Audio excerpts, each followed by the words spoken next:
Hi, good evening, everybody. My name's Chad Johns. I'm a mortgage advisor here with BECU. Welcome to our member summit tonight for 2023. Thank you for joining us. We are going to cover a lot of information over the course of three actual sessions. But the first session that I'm going to teach is how to buy a house, right? So we're going to cover a lot of information in this short little section about what it looks like to potentially buy a home. So without further ado, I'm going to kind of hop right into our deck here. There we go. So welcome to our summit. Getting ready to buy your home is what we're going to call this session. So we're going to cover a lot of information about the kind of basics of buying a house, but obviously get into some more finite details of it as well too. So here's our agenda for this first session is what are some costs involved in buying a home? Budgeting for home ownership, getting your credit in order, and we'll talk about actually getting a conditional approval letter as well too, or conditionally approved here at the end.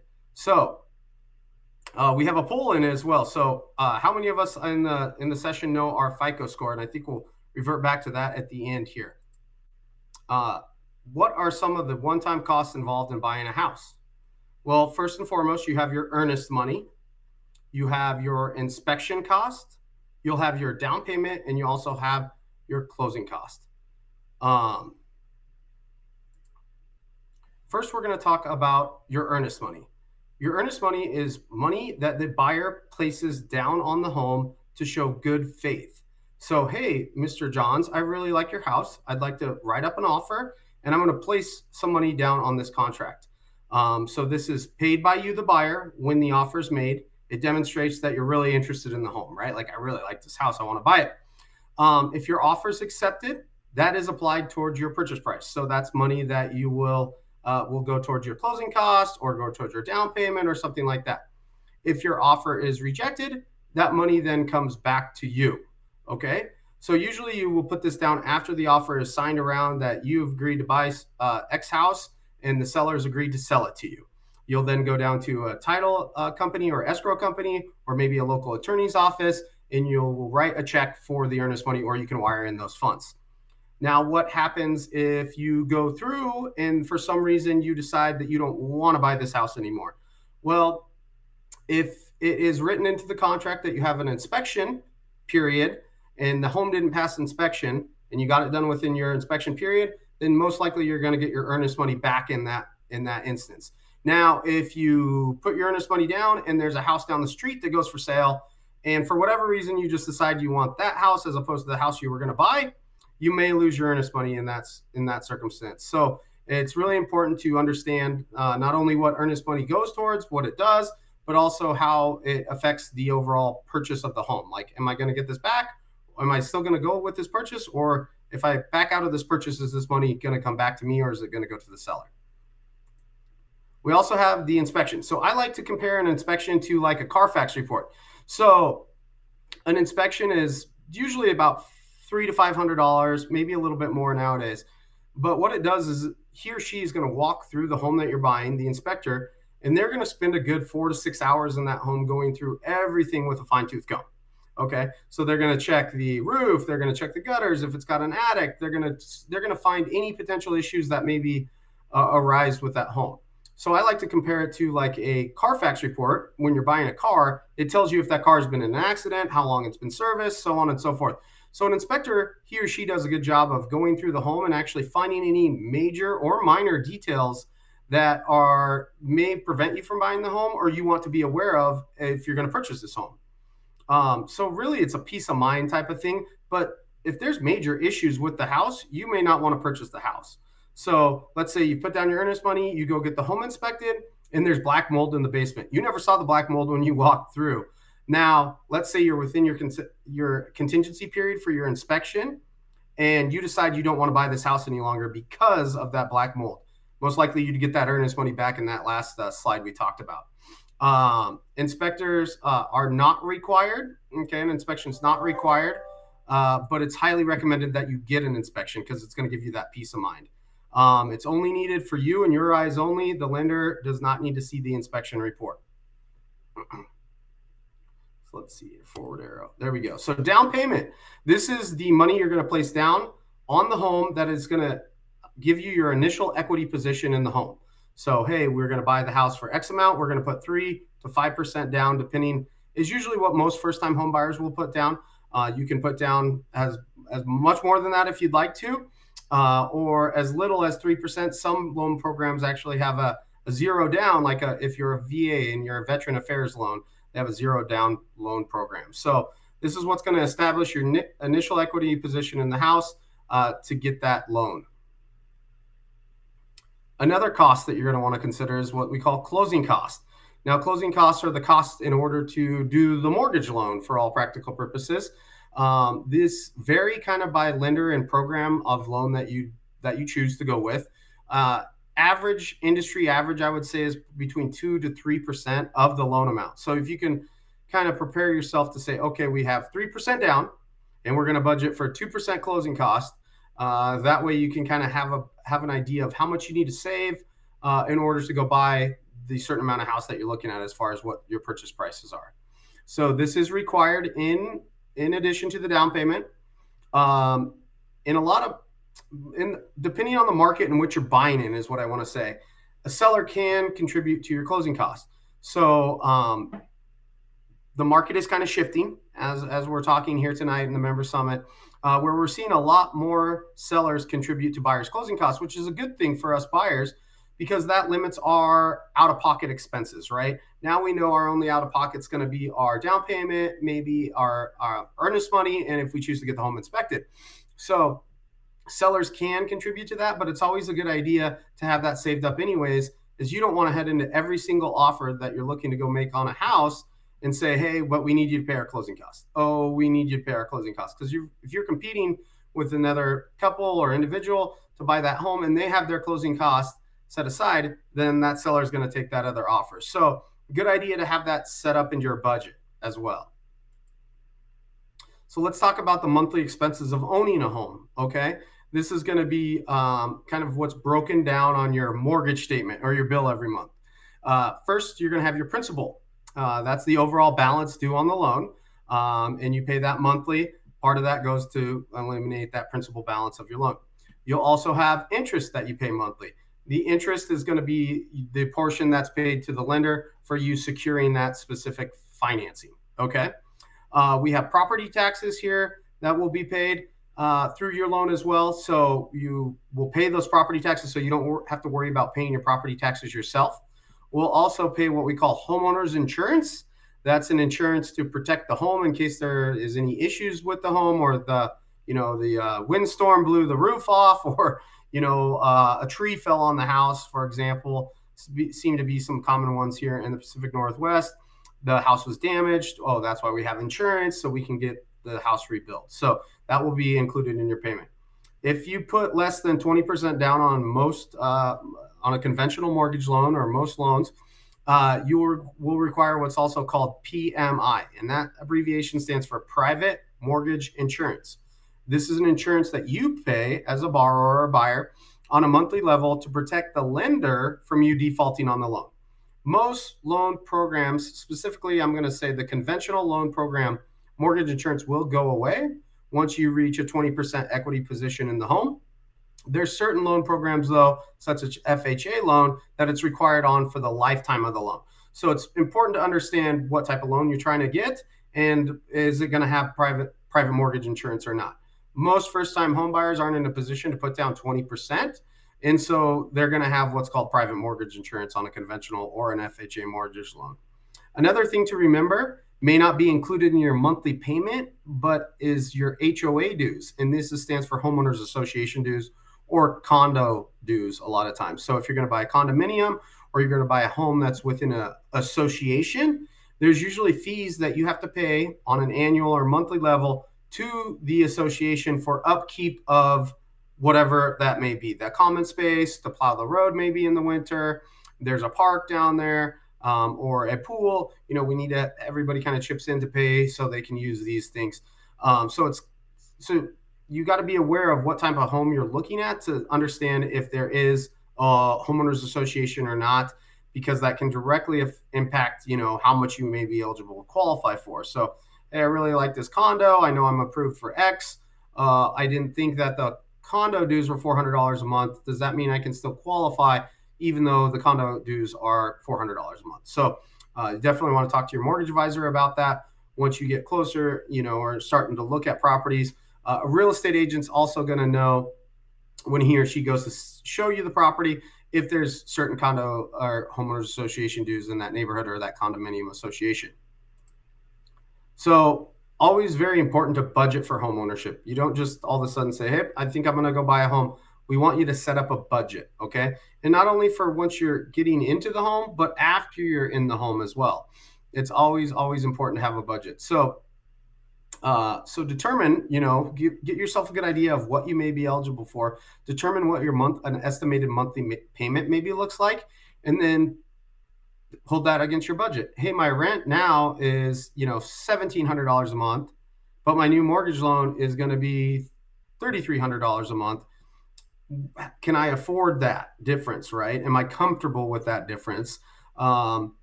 Mortgage advisor is going to be able to guide you on how much you may be able to afford as far as a mortgage goes, but it ultimately comes down to you, the member, of what you're comfortable with as far as a monthly payment goes. Okay, so let's say you've got the house and you're in place. You're still actively maintaining your budget and reviewing your budget, but now you're a homeowner as opposed to maybe a renter. Well, with home ownership, you have to budget for certain things such as a hot water tank going out or a new mailbox or whatever it may be. That doesn't fall on your landlord anymore. That's your responsibility to replace those things. So it's always a good idea to have like a safety net set up when you're a homeowner with about 1 to 2% of the purchase price, ideally set in a savings account or an account that you're not going to dip into necessarily, that you can maybe hide in your online banking and call it just home savings or home repairs or something like that. So that way, when that hot water tank goes out, you can dip into that account and say, okay, I need $1,000 because the plumber needs to come out. I need to take a hot shower, right? Or whatever that may be. So always a good idea to have a budget set aside for those unexpected maintenance items that you may have with homeownership as well.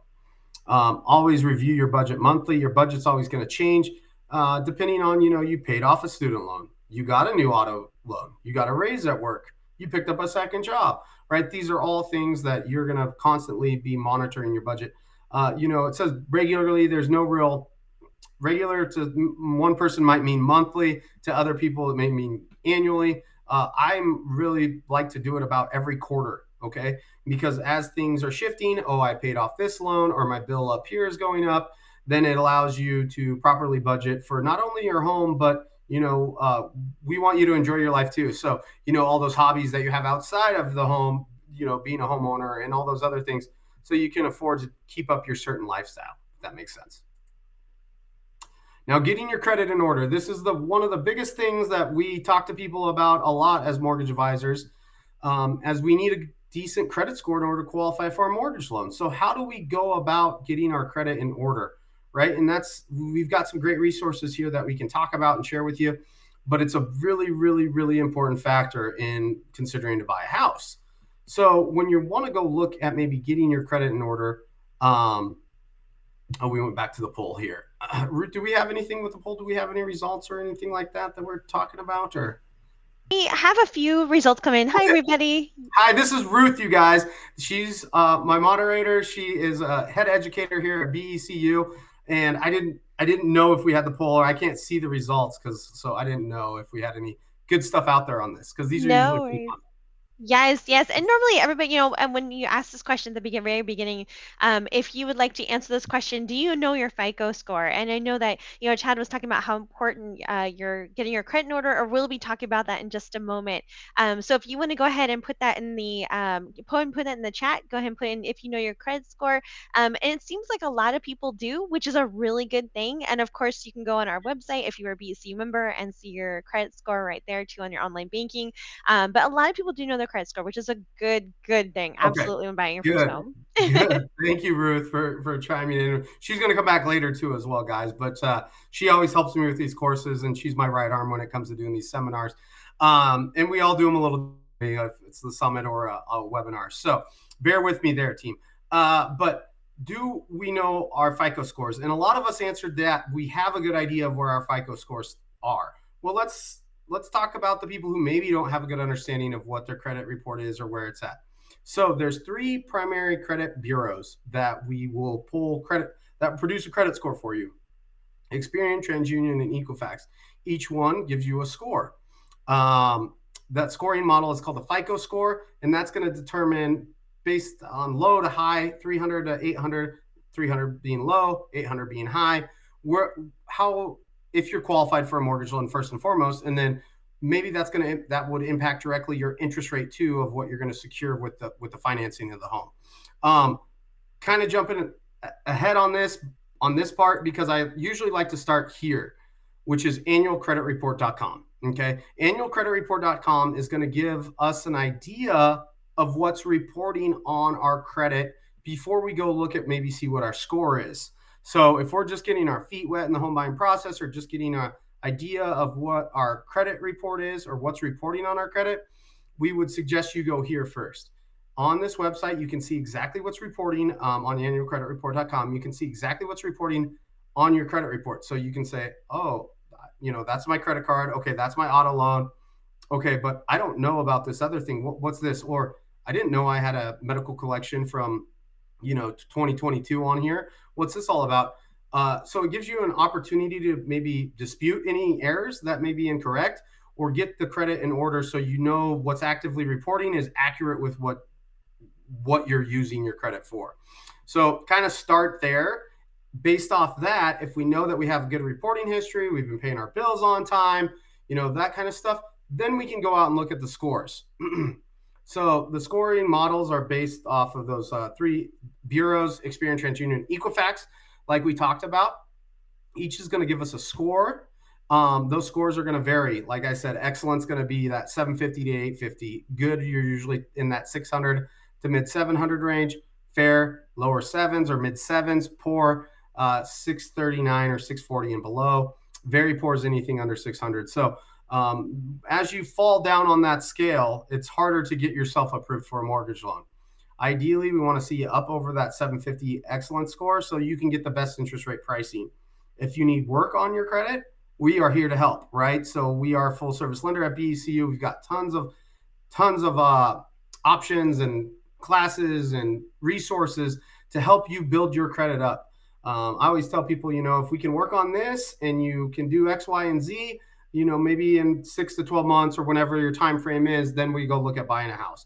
Not everybody's just jumping right in to buy a house. You have to really set yourself up to have a smooth transaction. And that's what our job is. That's why we hope you get a lot of good information out of this course. So you're going to be head above hills on the next people going, oh yeah, I've already went to the member summit. I went through these 3 panels. I talked to Chad. I talked to Ruth. I got a good idea of that. I think I'm going to qualify. And I think I'm going to be able to do this thing. So really important to monitor your credit, to have a good idea. Obviously, if you see stuff on there that's inaccurate, you can go directly to those bureaus and dispute that information. Number one way to have a good credit score, guys, is always pay your credit on time, right?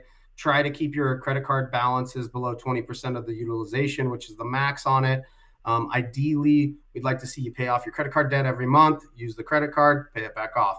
People who can tend to use that are going to be up in that excellent range as long as they don't get any old collections or anything like that that comes out of the blue.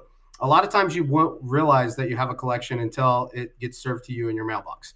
At that time, it's best to just, if you can, pay that right down or pay that off before it can get an opportunity to report to the collection agencies that you are now in collection, right? So even if you're making the right things and paying on that collection monthly, it's still reporting negatively as a collection on your credit. So you really want to, you could be doing everything right with your credit card and student loan over here, and then you got this collection. It's not going to allow you to get your score up.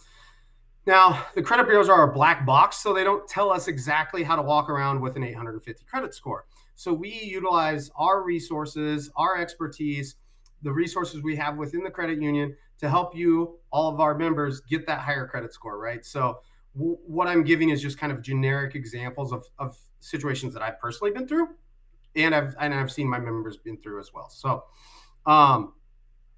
ideas to kind of improve our credit, right? We kind of talked about that a little bit. I might have jumped ahead a little bit, but obviously, if there's errors on there, you made your payment on time, but they're reporting you late, you need to go get that fixed, right? Um, you always want to keep proof of payments you made. Like, hey, I paid this directly from this account into this account. There's a paper trail of that payment. Um, you want to keep proof of that. So if it doesn't report or something gets lost in the mail, right? If you send it in via the USPS or whatever, that you have proof that that payment was made or sent. Um, Pay down your revolving debt. So I kind of talked about this. This is in relation to mostly the credit cards. Is you don't necessarily need to close them off, but pay them down. Ideally, if you have a high balance on the credit card, please try to keep it below the 20% utilization. But ideally, try to pay it off monthly. And what I always tell people is, well, and a great question that we always get is, Chad, I've been in trouble with the past with credit cards. And I always say we all have been, unfortunately, right? Well, I know I need a credit card to get my score up to buy a house, but I don't trust myself with a credit card. What we can do here at BECU is we can set you up with a secured credit card. Um, and we can, I've had people do this where they have an automatic bill that's the same every month. And an example I always use is a streaming service such as Netflix, because it seems like a lot of us have those streaming services. So your Netflix bill is $12 a month. At the beginning of the month, set up to be direct deposited out of your off of your credit card.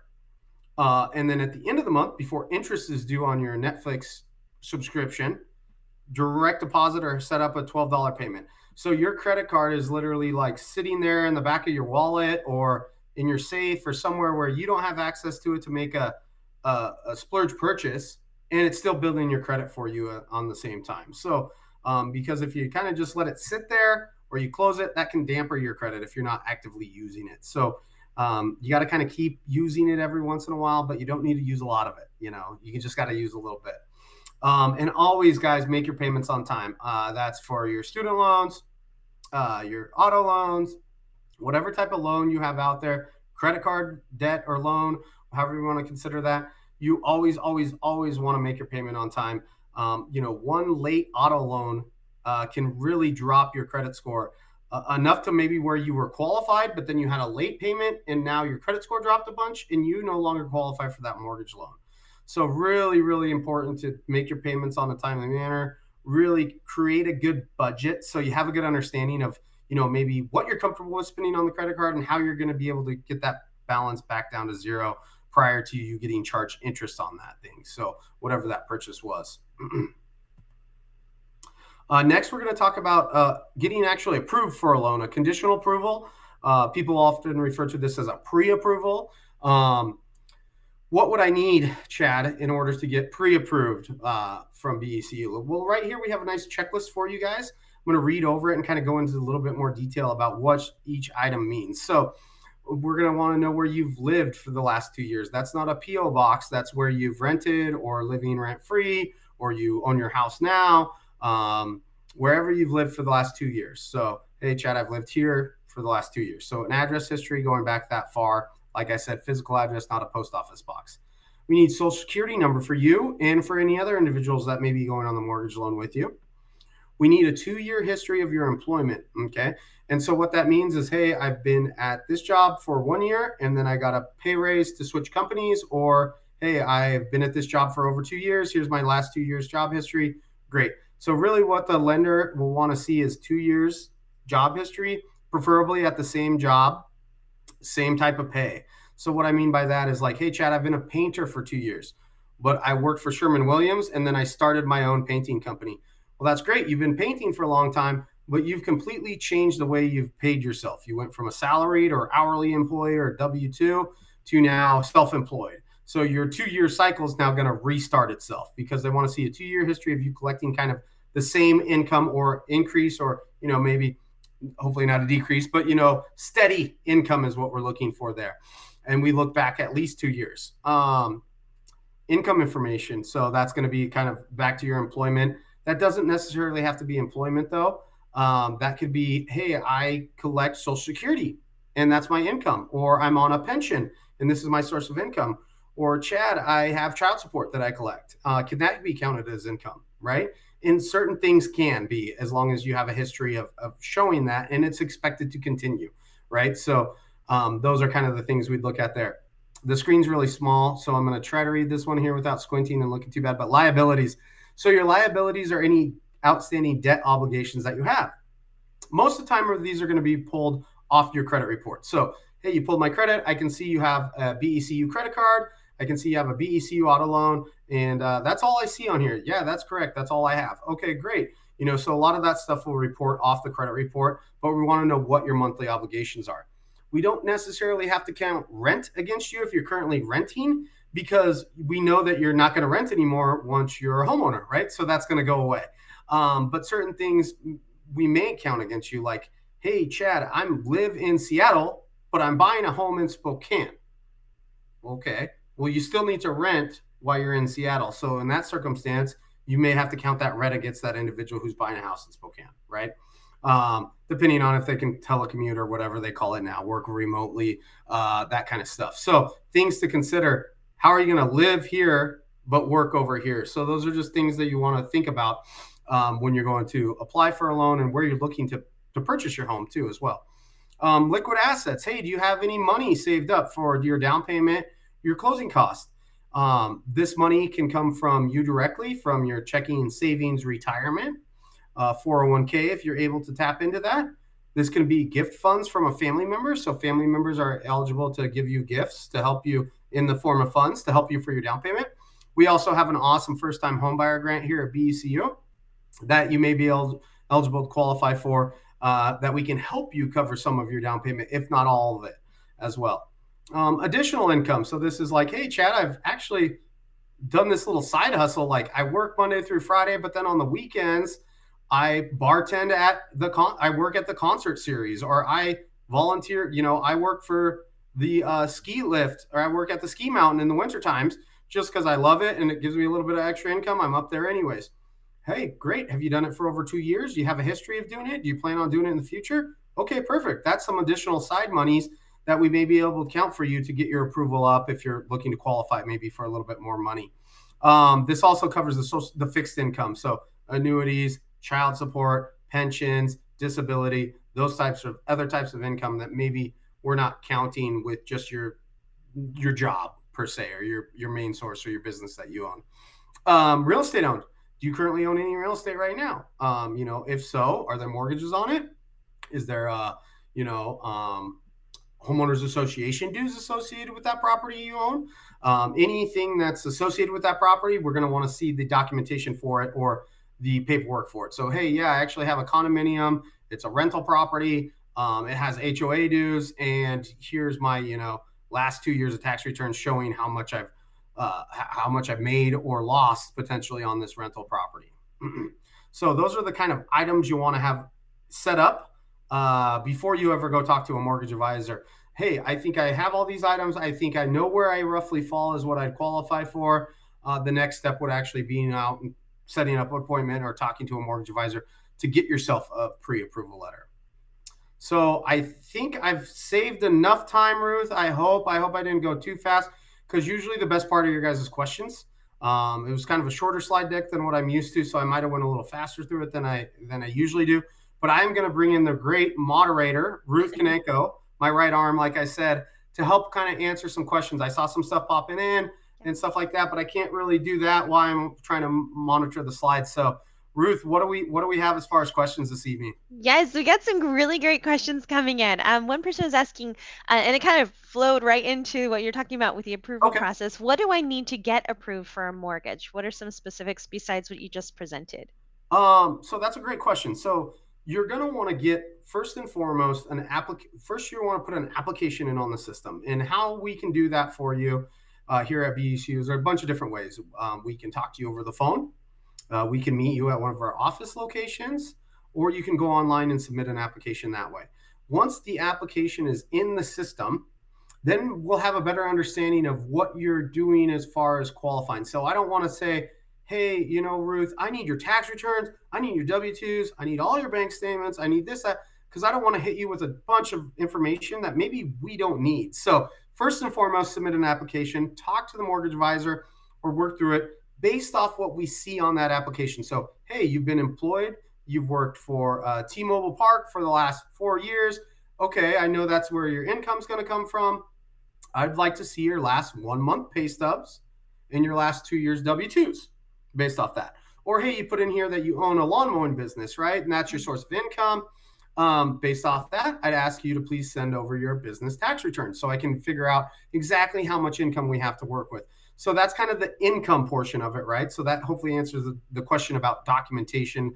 First and foremost, application, and then based off that, we can tell you or guide you of what we need for your income paperwork, your asset paperwork. So, hey, Chad, I actually my assets are sitting in BECU in my checking and savings account. Okay, great. That's perfect. We can access that. We can pull that from you. Actually, Chad, I have half in BECU and then I have half with another institution. Okay, well, I'm going to need to see your last 2 months from the other institution, then, for example. Or actually, Chad, all this money is coming from my grandmother. She's going to gift me all the funds that I need. I'm like, sweet, you got a cool grandma, first and foremost. But then what we do is we fill out a gift. We would give you a gift letter that grandma would fill out for us. So depending, that's a great question. And it kind of depends on your situation as far as what exactly we need from you. A good rule of thumb is income documentation. So kind of how you're paid. If you're self-employed, 2 years tax returns. If you're salaried or hourly, that's going to be a W-2 and your most recent 1 month of pay stubs. We want to see where your assets are coming from, right? So where are these assets needed to put down for your down payment? Those one-time costs we talked about, right? Your down payment, your closing costs, your earnest money, and your inspection money. Where's those coming from? And pretty much it's and then a credit report, which we pull on our side, right? So those are pretty much the three main things. But then there's more stuff. So if you own multiple properties, we want to see mortgage statements from those properties, or you have a one-off source of income, we need to look at that. Once we do, we gather all that information in and we submit it to an underwriter. So we say, here's our application, here's Ruth's income, here's her assets. We submit it into underwriting. The underwriter reviews it all, and they either come back and say, congratulations, you're approved, Ruth. They come back and say, hey, we need to restructure this thing maybe and change it around a little bit. Or unfortunately, Ruth, you're denied, and so usually you'll have a good idea about what you're qualified for with that application. And then really a pre-approval is going to give you the best idea because okay, I'm pre-approved for this loan. Granted, I don't change my income source or lose my job or, maybe max out a credit card or anything like that. When you're looking at the home loan process, please don't obtain any new credit, right? So I wouldn't be shopping for a car at the same time or something like that. So hopefully that kind of answers that question because that's a good question and it's a long one because there's so many different ways to Sunday, right, Ruth, on that one. Right, exactly. And actually, you answered the second question. One person was asking, as a business owner, is there an extra step or extra steps that needed to be taken to qualify for the mortgage? And is the process the same? So you went over that a little bit, but is there a lot more that you have to do if you are a business owner? It's not really a lot more that you would have to do necessarily. I would say it's a lot more paperwork because usually the tax returns are so thick, right? But a lot of that's digitized now, so not a big deal. Your accountant sends it to you, or you send it to us digitally, usually. And what we do for most of, if not all of the self-employed individuals that I work with, is I'm going to work up your income first before we talk about what you're maybe eligible for as far as qualifying. Now, I'm not a tax expert, but a lot of self-employed individuals will write off a lot of things. There's certain things we can add back for in our calculation, but there's also certain things we have to take out too. So just because line 31 net profit says this, that may not be exactly what you're eligible for in qualifying. So I always like to look at the tax returns.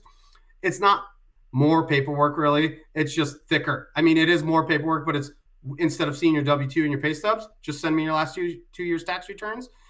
Usually we will run an income analysis for you. And then I usually set up a second appointment with those individuals to say, hey, I've worked up your income. I know what I'm working with now. Now let's talk about your liabilities or what other debts you may have. Let's talk about your credit. Do you have any idea of where that maybe sits?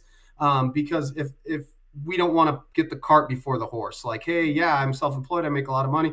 And then we analyze the tax returns, realize they've wrote a lot of stuff off.